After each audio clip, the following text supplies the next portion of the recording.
Hey there everybody, you're very welcome to In Forest and Lands. I'm Joe Price, Wilderness Skills Instructor, and pushing the buttons and creating the magic behind the camera as always is Ida Olsen. We're out here today and I've got all my stropping accoutrements here in front of me. Some may see the different pieces and be wondering what it is, but when me and Ida attend events and attend courses, one of the most common questions that we get is knife maintenance. Now, there's an awful lot of videos out there on knife maintenance, but I'm hoping to make this one a fully comprehensive guide to stropping. So the first question is it necessary? That's the most common question I hear a lot.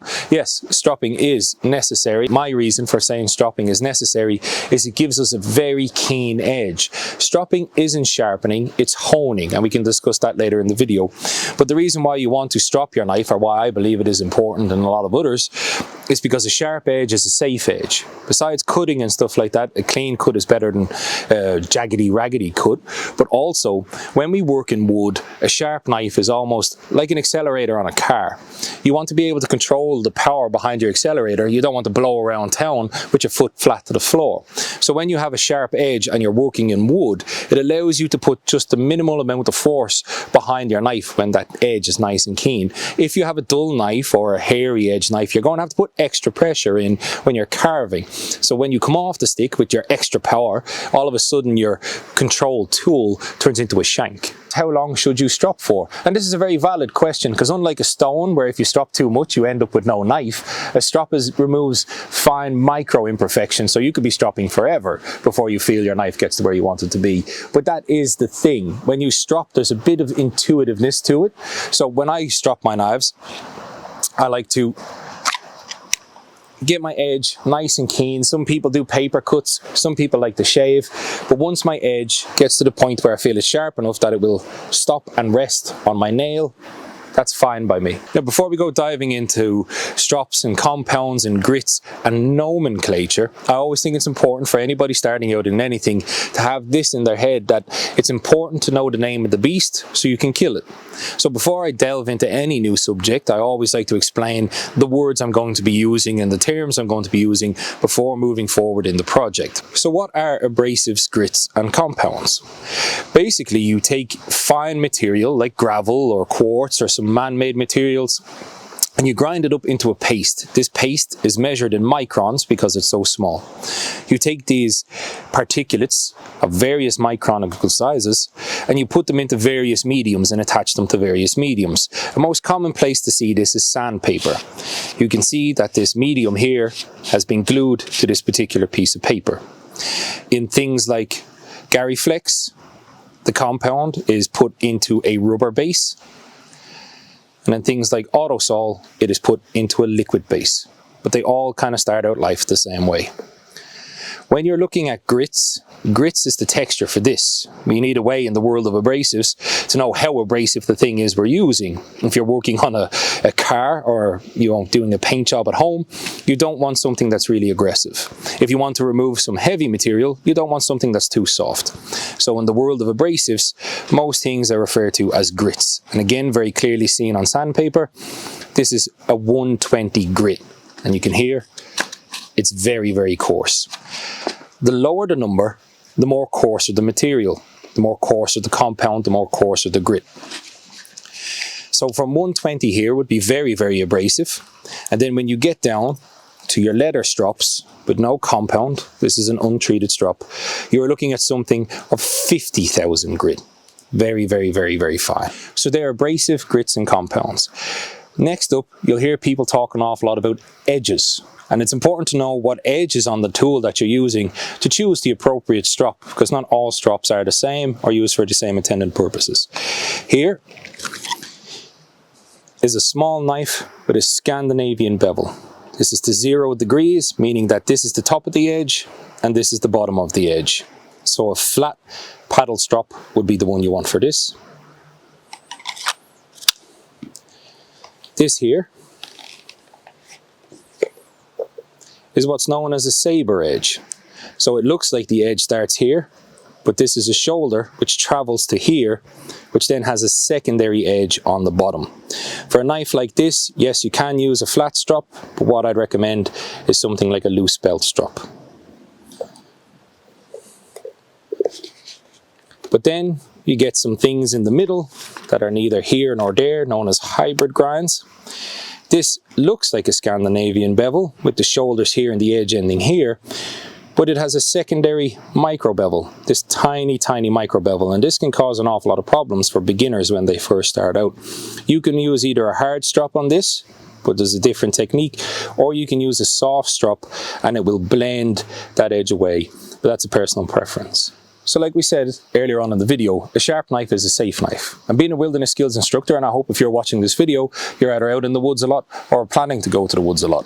So one of the questions that I get asked a lot is, what do I actually use in the woods when I go out to keep my edge super sharp? And all you got to do to keep your edge super sharp is just to stay on top of it. It's a beautiful, relaxing thing to do around the campfire. So one of the things that I carry is this little leather strop, which just has a hairband around it.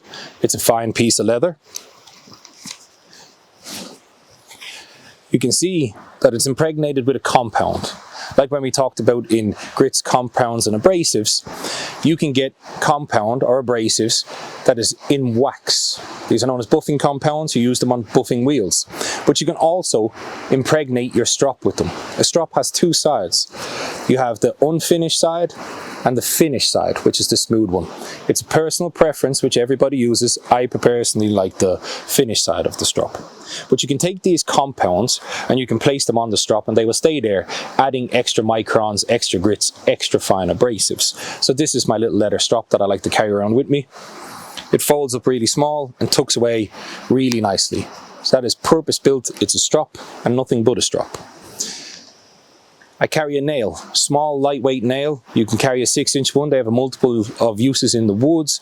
But what this does is allow me to fix my loose strop to a tree, to a bench, to a stump.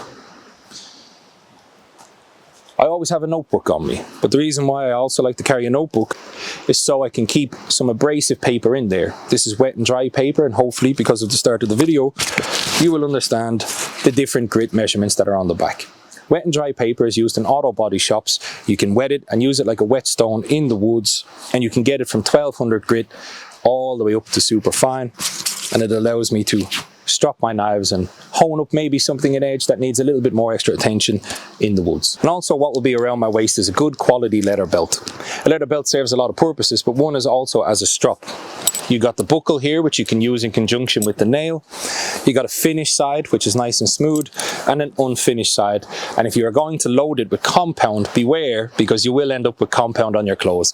I prefer just to keep a compound loaded strop separate, so I can use my belt as well as a strop, but I'm not going to ruin my clothes. So that's the setup that we use when we're in the woods and we're in the forest. But what setup do you need or would you like to have at home? And all these can be very easily made. You don't have to purchase them. This one I've made myself, and the other two have been purchased. The ones on the left here are what's known as paddle strops. You can tell they're paddles. I keep one strop loaded with compound. This compound here happens to be autosol. Again, like we talked about in abrasives, this is a paste with some very fine abrasive in it that I like to add to this.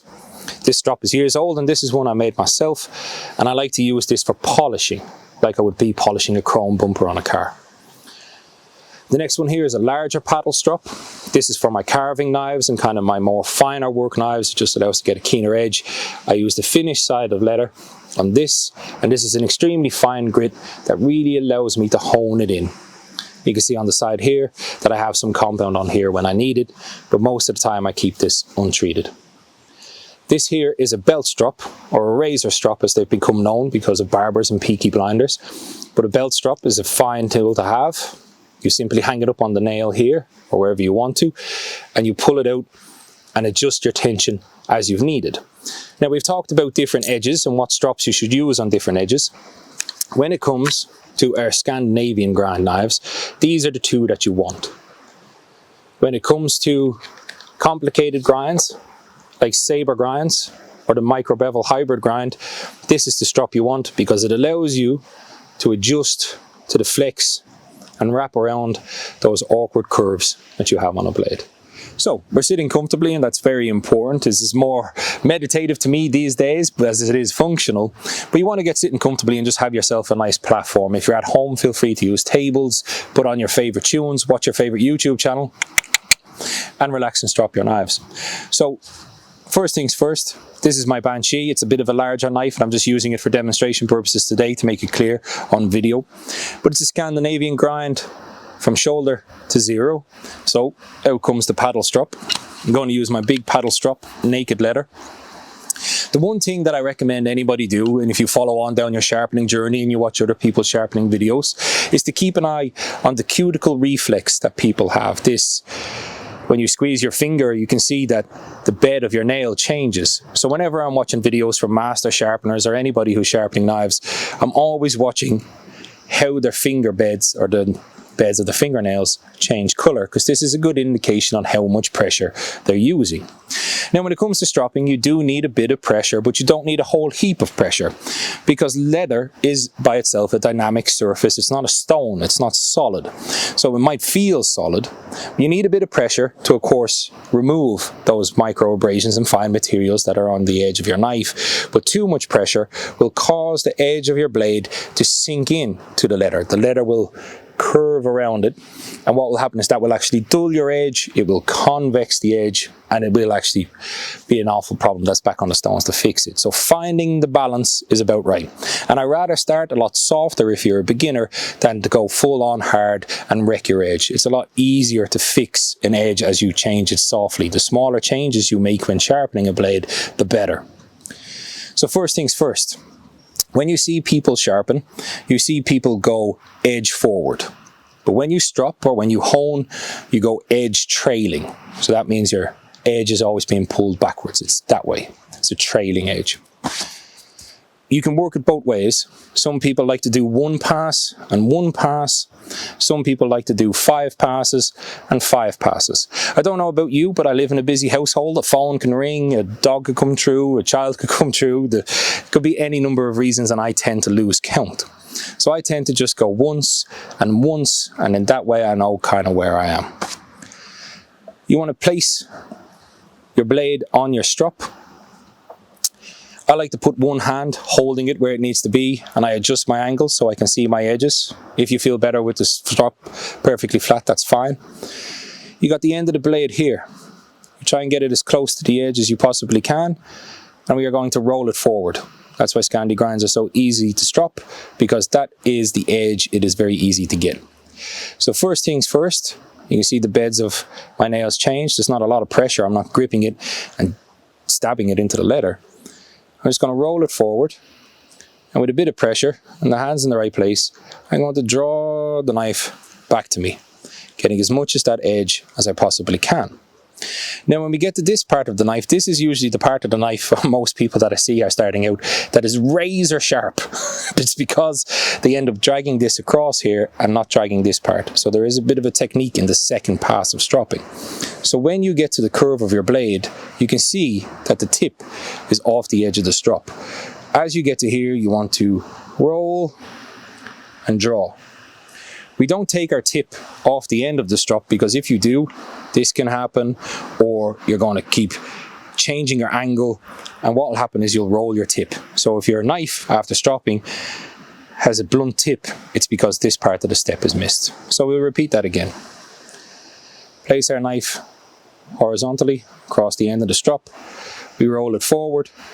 We get our pressure, and then we pull it back. And you can see the leather isn't changing shape, nothing's changing form. I'm getting to the belly, I'm lifting up, and then I'm stopping. Then we turn our knife over. And again, you can see my edge is raised along here. I adjust it to where my shoulders need to be. I roll it forward, and then I pass back along like so. Getting to the belly, beginning my roll, stopping where my edge is. And then we just repeat that.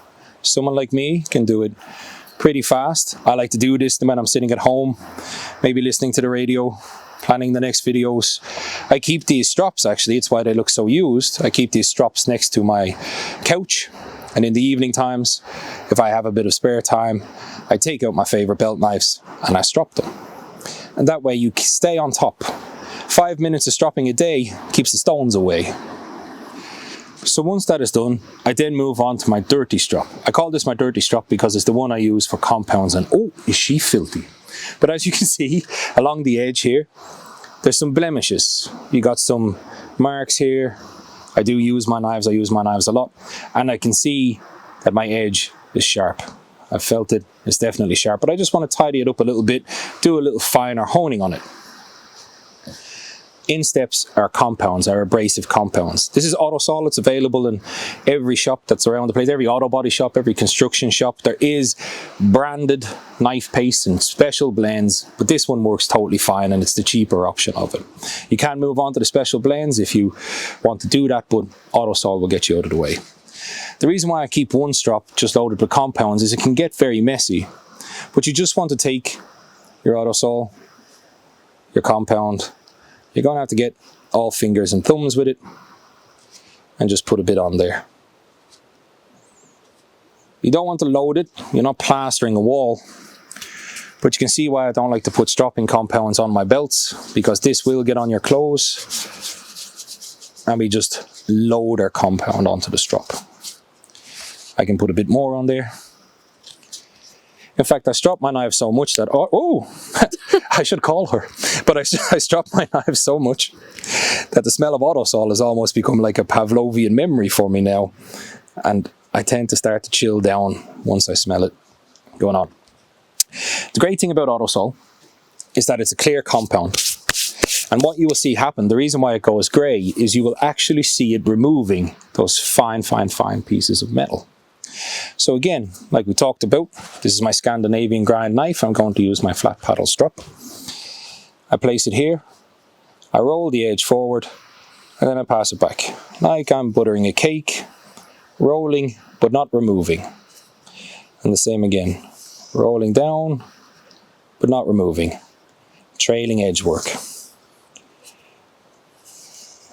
We polish, we polish. Now, because you're using a different medium, an abrasive medium, it is not going to behave like leather. So you can't bury this straight in, because this starts to become a very slick surface because of the viscosity of the paste. And I recommend starting with some smaller knives. If it's your first time, take an old knife, get a Scandi edge knife. Don't try and start with things like pocket knives. Just because everybody has a pocket knife doesn't mean that it is the easiest to sharpen. A Swiss Army knife can be actually one of the hardest knives to keep a good keen edge on. So starting off something like this allows you to get, as my son says when he's playing football, his techers. It allows you to get the techers right. And you can see here that it has gone from a white paste to now it's got this black streak running into it. And that black streak is actually the fine metal that's coming off the knife. It's starting to hone that edge. That is what, at the start of the video, a user question was, is stropping sharpening? No, it ain't. But it is honing, because this is all the metal that you're removing from the blade, which is not a big lot of metal compared to using a stone. So there you have it. You can see my edge is tidied up. It is now back to hair popping sharp, as you can see. It will rest on a nail that will cut paper, cut wood, and is now a sharp knife and a safe knife. But now I want to show you guys what the Gary Flex is all about. This is probably one of the best kept secrets in the knife world. This is Gary Flex. This is an abrasive compound. It's a rubber with a very fine grit in it that people use for removing marks from things like ceramics and when they tile. But I carry this in my woods pack because, as you can see, at the end of the day you can get some blemishes on your knife. You can simply take your Gary Flex. I don't like to use a towel or anything like that because I keep my edges razor sharp, and not only does it slice my towels up, which Ida doesn't get too happy about, but it's also a bit dangerous for the fingers. And I don't carry a towel in the woods with me that I want to use on my knife because, as you can see, compounds and abrasives can get onto towels and camp equipment, and you don't want that stuff getting in food and messing about the place. Whereas Gary Flex is a nice solid compound, and what you do is remove the blemishes on your knife. Voila. You want to be careful that you don't remove your beautiful maker's mark if it's laser engraved, because it is abrasive enough to do that. You can get down towards the edge and just give it a wipe, and easy peasy, it is gone. It also works on the ferro rod marks that can be left behind. You just polish up a spine, nice and easy. Polish up the other side of my knife, get down towards the handle.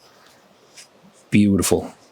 And with the forest kit that I showed you and a bit of Gary Flex, you can have your knife back to beautifulness while still out in the woods. So that is nomenclature and the paddle strop basics. But we're out in the woods or we're at home using different grinds. And when I'm in the woods, I don't tend to carry paddle strops with me. I carry belt strops or razor strops. So I'm going to show you now how I use my razor strops when I'm in the woods. So first things first, this is what I use the nail for, one of the many uses I use the nail for in my kit, but it's for holding in place my razor strops. You take your overcompensating sized piece of wood